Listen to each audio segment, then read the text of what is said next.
Everyone, मैं हूं आपकी दोस्त मनोवत्स। आज हम फिर से कुछ नया पढ़ने वाले हैं, कुछ नया सीखने वाले हैं। तो आपका आपके YouTube चैनल नेचुरल साइंस में एक बार फिर से मैं स्वागत करती हूं। आज हम करने वाले हैं वर्कशीट नंबर 72 क्लास 9 की, और डेट है 28 दिसंबर 2020। Why do we fall ill वाला चैप्टर हम प्रीवियस वर्कशीट के अंदर शुरू कर चुके हैं, जिसमें हमने हेल्थ और जो डिसीज फ्री है उसके बारे में हमने पढ़ा था। बीइंग हेल्थी और बीइंग डिसीज फ्री के बारे में हमने पढ़ा था। तो आज उसी को फर्दर आगे बढ़ाते हुए हम पढ़ेंगे सिम्टम्स के बारे में, साइन के बारे में किसी डिसीज के, इस वर्कशीट के अंदर। तो चलिए हम अपनी वर्कशीट शुरू करते हैं। आपको पता है दो कैरेक्टर हैं जो कि हमारे वर्कशीट के अंदर हमें मिलते हैं, ज्ञान और जिज्ञासा। ज्ञान जो है वो क्वेश्चन करता है और जिज्ञासा जो है उसको आंसर करती है। ठीक है, तो जो ज्ञान है वो पूछता है, जिज्ञासा दीदी इस हेडेक का डिसीज, जो हेडेक है वो क्या एक डिसीज है, कोई बीमारी है क्या जो हेडेक है? ठीक है ना, सरदर्द जो होता है वो कोई बीमारी है क्या? अब देखिए, जो जिज्ञासा वो बताती है, ज्ञान headache cough etcetera are the symptoms of the disease. मतलब जो सर दर्द है, जो खांसी है, ये क्या है, किसी डिसीज के सिम्टम्स है, मतलब लक्षण है ये किसी डिसीज के। ठीक है ना, मतलब किसी डिसीज के अंदर ऐसा हो सकता है, कोई बीमारी हो तो आपको हो सकता है कि सर दर्द हो या कफ हो। Disease refers to any condition, जो डिसीज है, डिसीज का मतलब क्या होता है, disease refers to any condition that disturb or modified the normal functioning of the normal living organism. मतलब कोई भी लिविंग ऑर्गेनिज्म है, कोई भी लिविंग ऑर्गेनिज्म है, अगर उसकी नॉर्मल फंक्शनिंग डिस्टर्ब होती है, मतलब जो उसका रोज का रेगुलर का, जब वो है मतलब बिल्कुल डिसीज फ्री है, कोई से प्रॉब्लम नहीं है, जो उसकी रोज की फंक्शनिंग है ना, उसको अगर कोई डिस्टर्ब कर दे, कोई मॉडिफाई कर दे ऐसी कंडीशन, तो उसको हम क्या बोलते हैं, डिसीज फ्री बोलते हैं। ठीक है, the symptoms give a definite indication of the presence of a particular disease. जो सिम्टम्स है वो किसी भी डिसीज की प्रेजेंस के मतलब किसी भी पर्टिकुलर डिसीज की जो प्रेजेंस है उसका इंडिकेशन देते हैं कि अच्छा अगर ये सिम्टम्स है तो उसको ये डिसीज होगी, है ना, ये लक्षण है तो इसको ये डिसीज है, ये बीमारी है। डिसीज में बी फॉर शॉर्ट टर्म, मतलब जो डिसीज है वो कम टाइम के लिए हो सकती है, जैसे कि कोल्ड हो गया, कफ हो गया, या फिर लॉन्गर टाइम पीरियड के लिए भी हो सकती है, यानी कि कई बार लाइफ टाइम के लिए भी हो सकती है, जैसे कि डायबिटीज वगैरह, है ना। तो ये डिसीज है, मतलब अलग अलग डिसीज, किसी कोई शॉर्ट टर्म के लिए होती है, कोई बहुत लंबे टाइम के लिए रह सकती है। They may be life threatening also like cancer, और ये लाइफ थ्रेटनिंग भी हो सकते हैं, मतलब हमारी जान के लिए खतरा भी हो सकता है, जीवन के लिए खतरा भी हो सकता है, कि इंसान की डेथ भी हो सकती है। तो जो ऐसी जैसे कि कैंसर जैसी जो बीमारी होती है। ठीक है, तो ये चीज हो गई, मतलब ये जो है हेडेक वगैरह, जो कफ है, कोल्ड है, ये क्या है होते हैं, सिम्टम्स होते हैं किसी डिसीज के। और जो डिसीज है, डिसीज का मतलब क्या होता है, कोई भी ऐसी कंडीशन जो किसी की नॉर्मल फंक्शनिंग को क्या कर दे, चेंज कर दे, मॉडिफाई कर दे, उसको हम क्या बोलते हैं, डिसीज बोलते हैं। ठीक है, देखिए, a person may have poor or good health but being disease free is dependent on many other factor. जो कोई पर्सन है ना, हो सकता है उसकी हेल्थ जो है वो मतलब अच्छी ना हो, है ना, या हो सकता है अच्छी हो, लेकिन डिसीज फ्री होना, डिसीज फ्री का मतलब उसे कोई बीमारी ना हो, इसके लिए मतलब ये ना बहुत सारे फैक्टर्स पर डिपेंड करता है। एंड ही और she needs to be diagnose for the same, और इस चीज के लिए क्या करना होता है, डायग्नोज कराना होता है, चेक कराना होता है कि कोई डिसीज है या नहीं है। ठीक है, तो यहाँ तक की बात समझ आ गई। डिसीज का मतलब क्या होता है, कोई ऐसी कंडीशन जिसमें लिविंग ऑर्गेनिज्म की जो नॉर्मल फंक्शनिंग है वो डिस्टर्ब हो जाए। ठीक है, और जो सिम्टम्स वगैरह है उसके बारे में हम अभी आगे पढ़ेंगे। ठीक है, अब देखिए, आगे देखिए, व्हेन डू वी से a person is suffering from a disease. हम कब बोलते हैं कि कोई पर्सन जो है वो किसी डिसीज से सफर कर रहा है, मतलब उसे कोई बीमारी है, हम कब बोलते हैं, when functioning of the body of a person is disturb, जब फंक्शनिंग जो है वो डिस्टर्ब हो जाए, है ना, नॉर्मल फंक्शनिंग डिस्टर्ब हो जाए।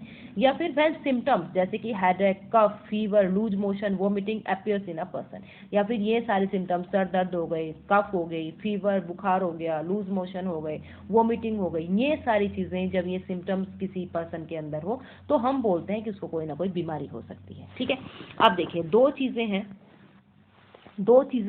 एक तो होता है साइन ऑफ द डिसीज और एक होता है symptoms of the disease. Sign और सिम्टम्स, पेपर के अंदर डिफरेंस आता है साइन और सिम्टम्स के अंदर, इसलिए ये वाला क्वेश्चन तैयार कर लेना। पेपर में डिफरेंस आएगा 3 से 4 मार्क्स का। ठीक है, 3 से 4 मार्क्स का क्वेश्चन आता है, इसलिए साइन और सिम्टम्स को अच्छे से समझिएगा कि क्या ये चीजें होती हैं। ठीक है, देखिए, चलिए साइन को शुरू करते हैं। साइन का मतलब क्या होता है, they give more definite indication of the presence of a particular disease. मतलब हमें क्या मिलता है, इंडिकेशन मिलता है साइन से, कि अच्छा इसको खांसी है, इसको सर दर्द हो रहा है तो इसको फीवर हो सकता है ना, इंडिकेशन मिलता है, इंडिकेट करते हैं साइन हमें कि इसको कोई पर्टिकुलर डिसीज हो सकती है किसी भी पर्सन को।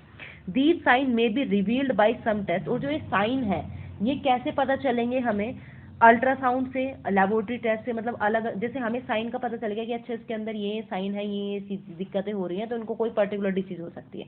हमें कैसे पता चलेगा वो साइन सही है, मतलब हमें कैसे पता चलेगा कि जो हमने साइन सोचा है, जिसके बारे में, जिस डिसीज के बारे में हमने सोचा है कि वही डिसीज है, तो हम क्या करेंगे, टेस्ट वगैरह कराएंगे। ठीक है, अब सिम्टम्स को देखिए। सिम्टम्स का मतलब क्या होता है? Symptoms of the disease are the indication that we feel as being wrong और अनवेल। सिम्टम्स क्या होते हैं? कुछ लक्षण होते हैं कि हमें अनवेल फील हो रहा है, हमें अच्छा फील नहीं हो रहा है, जैसे कि कोल्ड हो जाता है, कफ हो जाता है, हेडेक हो जाती है, लूज मोशन हो जाती है। और जो सिम्टम्स होते हैं ना बेटा, वो स्पेसिफिक होते हैं किसी डिसीज के, स्पेसिफिक होते हैं। जैसे मान लीजिए जॉन्डिस है ना, जो पीलिया होता है, उसके अंदर क्या होते हैं, आपकी आंखों का कलर येलो हो जाता है, नाखूनों का कलर येलो हो जाता है, तो ये स्पेसिफिक है कि ये जॉन्डिस के अंदर होता है। ठीक है, लेकिन जैसे सर दर्द है ना, सर दर्द हो गया या फिर कफ कोल्ड हो गया, तो ये आपको कई तरीके के फीवर होते हैं, डेंगू का भी फीवर होता है, चिकनगुनिया भी होता है, नॉर्मल वायरल फीवर भी होता है, ये सारे फीवर, कोई भी फीवर हो सकते हैं। तो उन सब में सेम प्रॉब्लम है ना, उन सब में, जैसे कि आजकल का जो टाइम है, कोरोना का जो टाइम चला हुआ है, उसमें एक तरीके से साइन आपको दिख जाते हैं कि अगर किसी को खांसी जुकाम वगैरह है तो हो सकता है उसको कोरोना हो, लेकिन ये साइन है केवल, है ना, साइन है। और सिम्टम्स में आपको और कुछ स्पेसिफिक चीजें दिख जाती हैं जो कि कोरोना के अंदर, जैसे कि सांस में दिक्कत अगर आ रही है आपको, है ना, सांस लेने में, स्मेल में दिक्कत आ रही है, तो इस तरीके से वो सिम्टम्स की तरह काम करते हैं। थोड़ा और इन चीजों को समझते हैं। देखिए, जैसे a sign is something that can be observe externally, मतलब जो साइन है ना, वो कुछ ऐसा होता है जो कि एक्सटर्नली आप फील करते हो, एक्सटर्नली आपको दिखता है, जबकि जो सिम्टम्स होता है वो इंटरनली फील किया जाता है। इंसान द्वारा, जो पर्सन है वो खुद फील कर रहा है कि उसको कोई अनवेल फील हो रहा है, मतलब कुछ अच्छा उसको नहीं लग रहा है, कोई चीज़ें, मतलब जैसे कोल्ड की वजह से, कफ की वजह से, हेडेक की वजह से उसको प्रॉब्लम हो रही है। ठीक है, तो जैसे ये मॉइस्चर,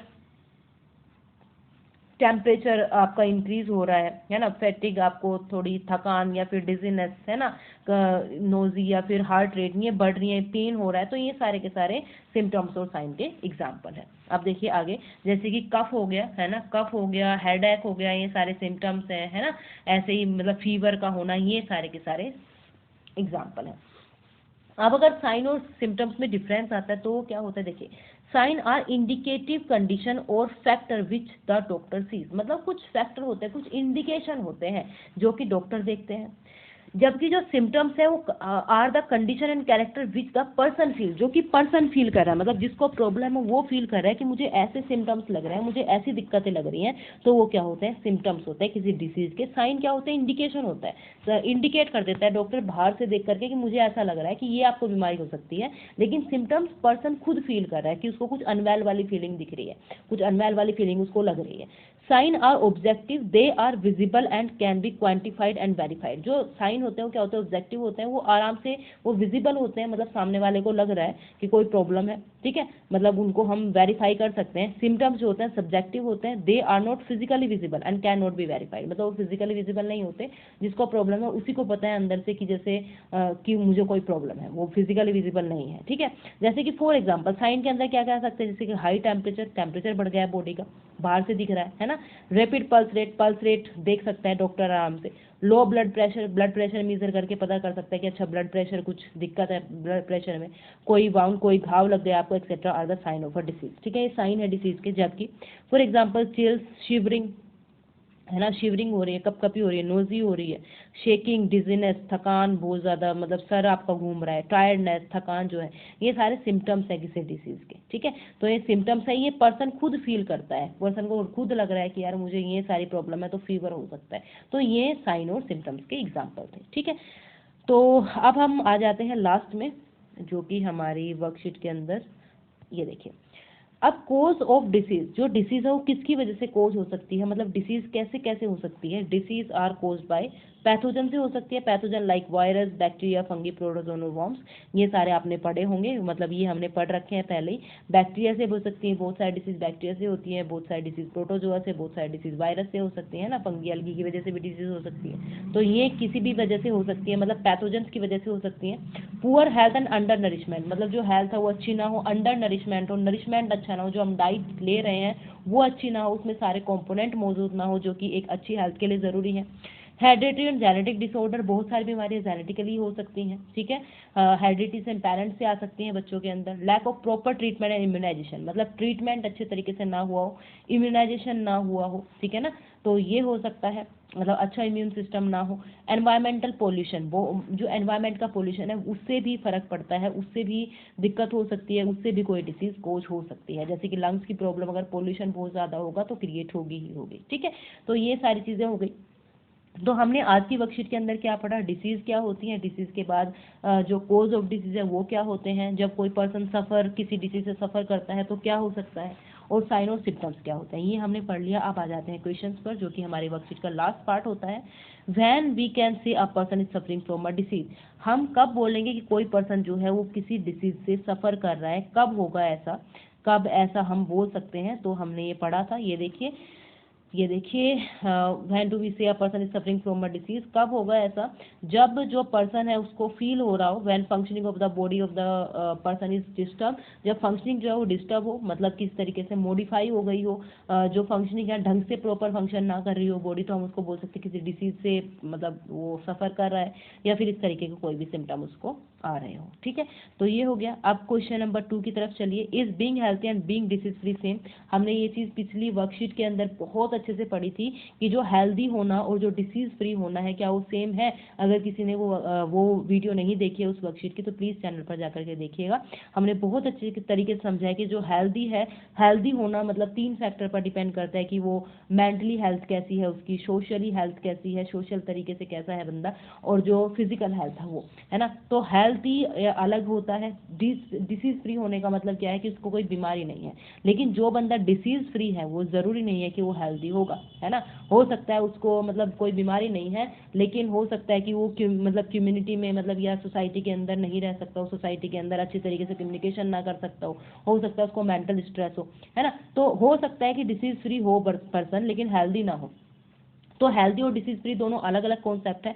हेल्दी होने का मतलब होता है कि कोई भी पर्सन मेंटल तरीके से, फिजिकल तरीके से, एज वेल एज और कौन से तरीके से, सोशल तरीके से, तीनों तरीके से सही हो। जबकि डिसीज फ्री का मतलब है कि वो उसको कोई बीमारी ना हो, फिजिकल बीमारी ना हो, बाकी सोशल और जो मेंटल वो वे होता है उसमें हम डिसीज फ्री के अंदर इस कॉन्सेप्ट को ऐड नहीं करते हैं, ठीक है।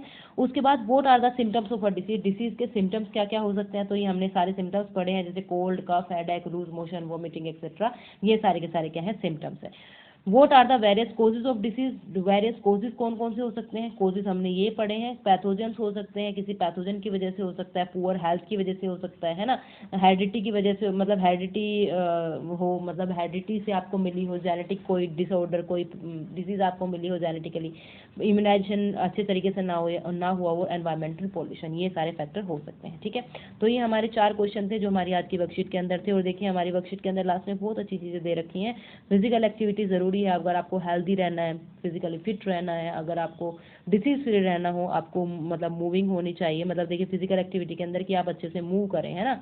ऐसे ही हेल्दी मील्स जो है आपको नरिशमेंट प्रोवाइड करेगा, आप अच्छा नरिशमेंट आपको मिलेगा। सोशल सपोर्ट जो है, अगर आप सोशली कनेक्ट रहते हैं तो कनेक्ट करने में आपको हेल्प करेगा एक दूसरे के साथ, और काफ़ी हेल्प भी मिलती है इस चीज़ से। और स्ट्रेस रिडक्शन के लिए आप क्या करिए, योगा वगैरह करिए, अपने आप में रहिए, अपने आप को जानिए। तो ये सारी चीज़ें अगर आप करेंगे तो आप हेल्दी रह सकते हैं, केवल डिसीज फ्री ही नहीं, आप हेल्दी रह सकते हैं। आप फिजिकल तरीके से, आप मेंटल तरीके से, एज वेल एज सोशल तरीके से, आप फिजिकली फिट, आप फिजिकली, मेंटल और सोशल तीनों तरीके से हेल्दी रह सकते हैं। मतलब आप हेल्दी रह सकते हैं, केवल डिसीज फ्री होना इंपॉर्टेंट नहीं है, हेल्दी रहना इंपॉर्टेंट है कि आप हर तरीके से फिट हो। तो ये सारी चीज़ें अगर आप फॉलो करेंगे तो आप हेल्दी रह सकते हैं, हम सब हेल्दी रह सकते हैं, और हमें फॉलो करनी भी चाहिए। वर्कशीट के सबसे लास्ट में आपके लिए रोज़ एक मैसेज आता है कि आप अपने आसपास, मतलब अपने साथ के लोगों के बीच में, जब आप घर से बाहर निकले, मार्केट के अंदर निकले, तो एक डिस्टेंस बना करके रखें। और वो किस लिए, क्योंकि आजकल जो महामारी फैली हुई है कोरोना नाम की, उससे बचने के लिए, उसने अपने आप को बचाने के लिए, दूसरों को बचाने के लिए, सोसाइटी को बचाने के लिए, अपने परिवार को बचाने के लिए आप ये चीज़ फॉलो करेंगे तो आप निश्चित ही स्वस्थ रहेंगे, बिल्कुल फिट रहेंगे, ठीक है। तो इसी आशा के साथ कि आपको ये वर्कशीट समझ आई होगी, और अगर ये वर्कशीट समझ आई है तो प्लीज़ वीडियो को लाइक करिएगा, शेयर करिएगा अपने दोस्तों के साथ, और अगर आपने चैनल को सब्सक्राइब नहीं किया है तो ऐसी ही वर्कशीट के सॉल्यूशन पाने के लिए चैनल को सब्सक्राइब करिएगा। Thank you for